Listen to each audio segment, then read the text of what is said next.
Welcome to Truth Behind History. Today we are diving into the Red Summer of 1919, an explosive and often forgotten moment in American history when racial violence swept across the country like wildfire. But here's the thing, this wasn't just random chaos. It was the product of deep systemic tension, and it tells us a lot about the country we became. So, let's set the scene. It's 1919. World War I is over. The trenches of Europe are quiet. But America is on edge. Nearly 4 million veterans are coming home. Imagine the emotional weight of that, men returning from the horrors of the battlefield, some wounded in body, others in mind, all expecting to resume their lives in a country they believed they had just helped save. Now, among those returning were hundreds of thousands of black soldiers. They had served their nation proudly, many in segregated units, and they returned with a renewed hope, maybe even an expectation, that their sacrifice would earn them dignity, respect, equality. But instead of honor, many found hostility. They came home to the same old Jim Crow laws, the same lynch mobs, the same second-class status. Some would even say, worse. Now add to that a crumbling economy. Wartime industries slowed or shut down completely. Inflation soared. Prices were rising,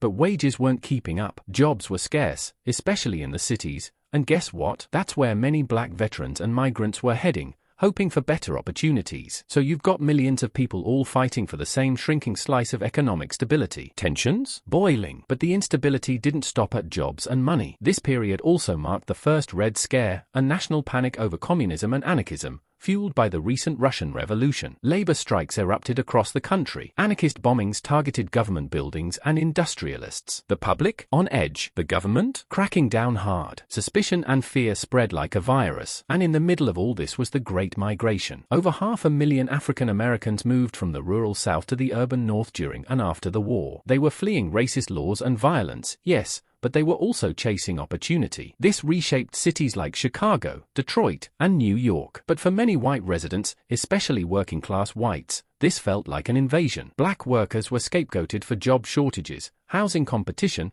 and rising crime, though the actual causes were far more complex. So let's recap where we are before we move on. You've got millions of veterans returning to a fragile economy. You've got white fear of communism, black aspiration for equality, exploding cities, and shrinking opportunities. And you've got a country unsure of what kind of future it wants to build or who's allowed to be part of it. This, right here, is the powder keg. And the spark? Well, that's coming next. What happens when all that social pressure, economic anxiety, political fear, racial tension, finally explodes? Welcome to the Red Summer of 1919. Now, despite the poetic name, there was nothing romantic about it. The term red stood for two things: blood and Bolshevism. James Weldon Johnson of the NAACP coined it. He was trying to name something that no one else wanted to confront: widespread, organized racial terror across America. Not just one city, not just one riot, but over 30. Let that number settle in for a moment. 30 cities and towns where white mobs launched brutal assaults on black neighborhoods, armed invasions of entire communities, churches burned, homes ransacked, men, women, and children murdered in the streets. The scale of it was staggering. And yet, for some reason, most Americans have never been taught about it. You ever wonder why that is? Let's look closer at the patterns. In city after city, the violence followed a similar script. Rumors would spread, false allegations, perceived insults, a job dispute, or a black man seen talking to a white woman. A white mob would form. They'd be armed, angry, and often, they'd be organized. But here's the twist: law enforcement didn't always stop them. In fact, sometimes, they helped. In many cases, police were either passive or directly complicit. They stood by as homes were torched. They arrested black residents who tried to defend themselves. They blamed the victims. Some officers even joined in. These weren't isolated incidents, they were systemic failures of justice. But let's go even higher. Where was the federal government? Where was the outrage from Washington? Nowhere. President Woodrow Wilson, who had spoken so eloquently about making the world safe for democracy, remained silent. There were no national addresses, no sweeping condemnations, no coordinated response to protect American citizens. The violence was allowed to fester, and because of that silence, the historical memory of the Red Summer faded fast. It's what we call historical amnesia, not because people forgot, but because it was never really remembered in the first place. Schools didn't teach it. Textbooks left it out. News coverage at the time framed the story in deeply biased terms. calling these attacks Negro uprisings or race riots, as if black communities were the ones to blame. But this wasn't just chaos. It was a coordinated backlash. A backlash against black mobility, against black veterans demanding respect, against labor organizing, against the idea that democracy and equality might mean something for everyone. And yet, this chapter was buried under the myth of the Roaring Twenties and the post-war American dream. But before we bury it again, let's look at how the institutions that were supposed to protect people, law enforcement, the media, and the government, responded to this moment. Spoiler alert, it's not a proud chapter.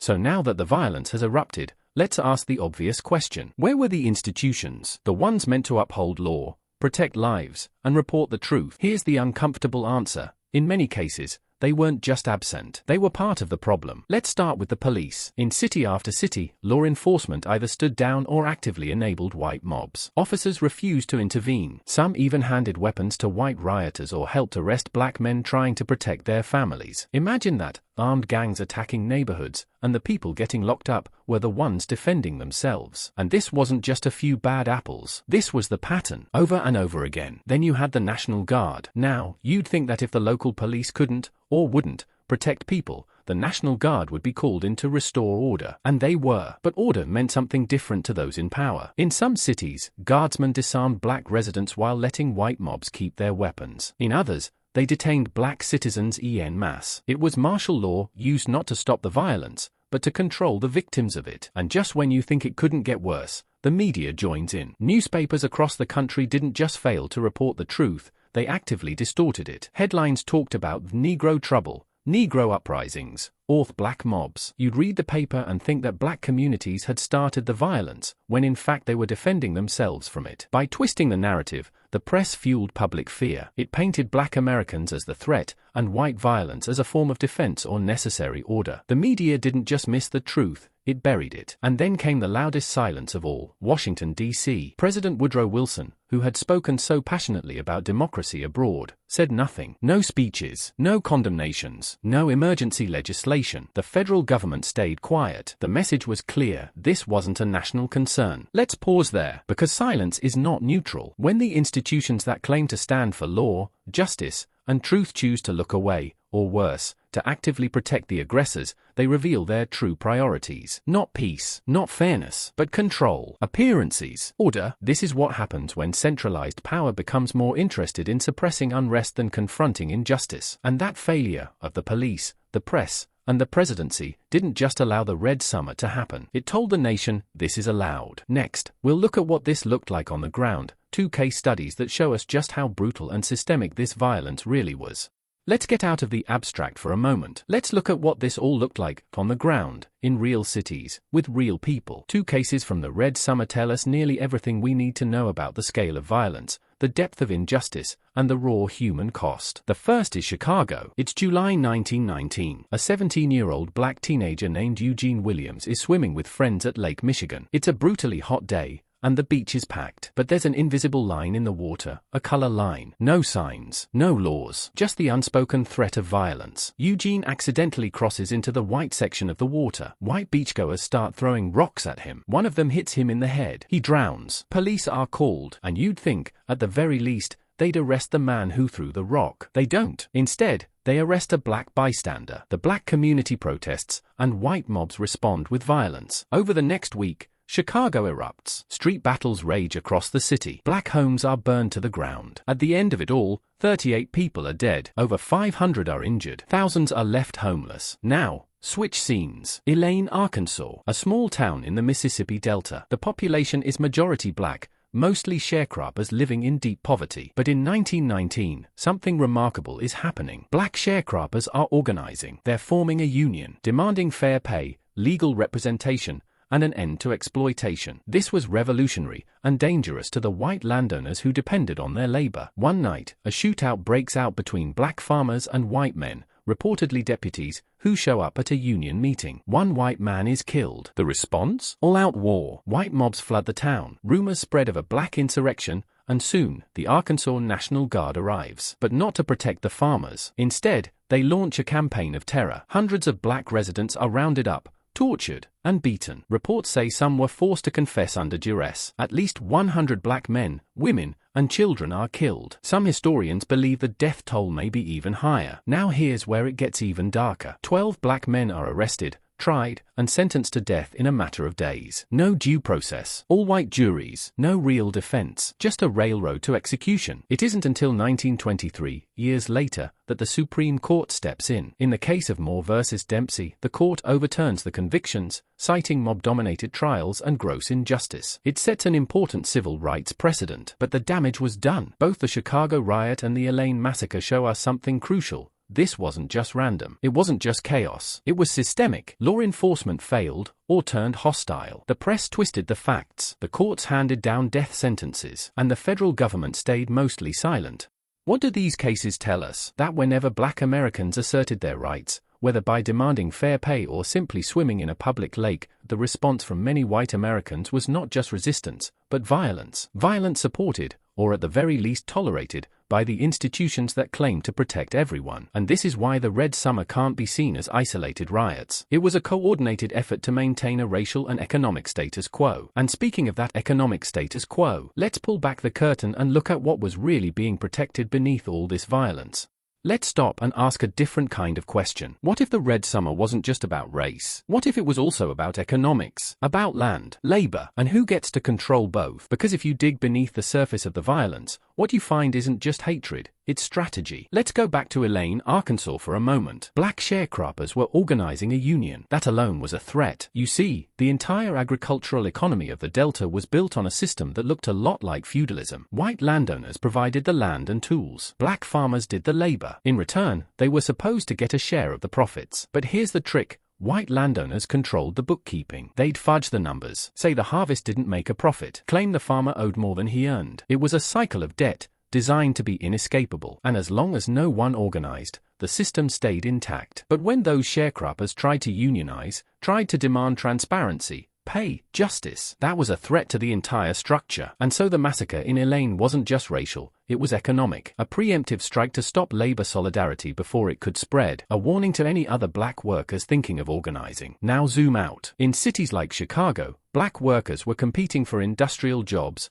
jobs once held by white workers who'd gone to war. Now they were back, and they saw black workers, many of whom were willing to work for less, as economic threats. It didn't matter that the system was already rigged from the top. The anger fell downward. And who benefited from that division? Industrialists, landowners, political elites. If black and white workers were busy fighting each other, they wouldn't organize together. They wouldn't form powerful unions. They wouldn't challenge the corporate or political status quo. Divide and conquer. That phrase isn't just military strategy, it's economic policy. Even in northern cities, where segregation wasn't technically law, black residents were confined to certain neighborhoods. Want a loan to move somewhere else? Denied. Want to join a union? Often blocked. Want to strike for better pay? Good luck when your boss can just hire someone desperate for a job and pit you against them. And yet, the narrative painted this all as racial friction. It wasn't just friction, it was control. Powerful interests used racial division to keep labor fractured and political momentum stalled. And when black communities organized, whether for voting rights, labor rights,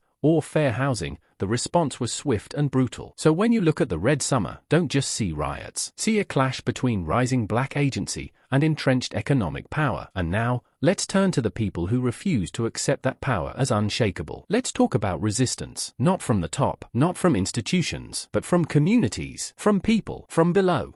We've talked about the violence, we've talked about the silence, but here's what they rarely teach you. There was resistance, real resistance, local, decentralized, courageous, and it came from the very communities under attack. Let's start with the veterans. Remember, over 350,000 black soldiers served in World War I. They fought in France. They risked their lives for a country that didn't treat them as equals. And when they came home, they weren't the same. They came back disciplined, trained, organized, and many of them were done being passive. In fact, some of the earliest examples of armed self-defense during the Red Summer came from these veterans, not because they wanted violence, but because they refused to be victims. In cities like Washington, D.C., and Chicago, black veterans formed defense networks. They warned neighbors, patrolled streets, protected churches and homes. When mobs came, they didn't just run, they fought back. Now, of course, the press didn't call them heroes. They called them agitators. They called them threats. But in truth, they were simply defending their right to exist. And then there were the everyday people, barbers, pastors, Teachers, mothers, people who organized neighborhood watches, who passed information house to house, who gathered supplies, hid families, sheltered children. It wasn't glamorous. It wasn't always successful, but it was survival through solidarity. And don't forget the NAACP. They weren't just writing op-eds or giving speeches, they were filing lawsuits, documenting atrocities, demanding federal investigations, sending legal aid to places like Elaine, Arkansas. There was a paper trail of protest, a methodical, strategic attempt to hold America accountable. But here's the thing, the system didn't want that story told. Black resistance didn't fit the narrative of helplessness. It didn't fit the myth of white benevolence or law and order justice. And so history erased much of it. You won't find school textbooks talking about the black militias that defended neighborhoods, or the ministers who negotiated peace, or the journalists who risked their lives publishing the truth. But they were there. And this resistance matters, because it shows that despite overwhelming odds, despite state violence, despite media lies and political abandonment, Black Americans didn't just endure. They fought, they organized, they resisted, and they left behind a legacy of agency, one that continues to inspire grassroots movements to this day. But while this decentralized resistance stood strong, the system adapted. It found new ways to suppress, marginalize, and forget. So what happened next? Well, the violence may have ended, but the consequences were just beginning. Let's talk about what the Red Summer left behind.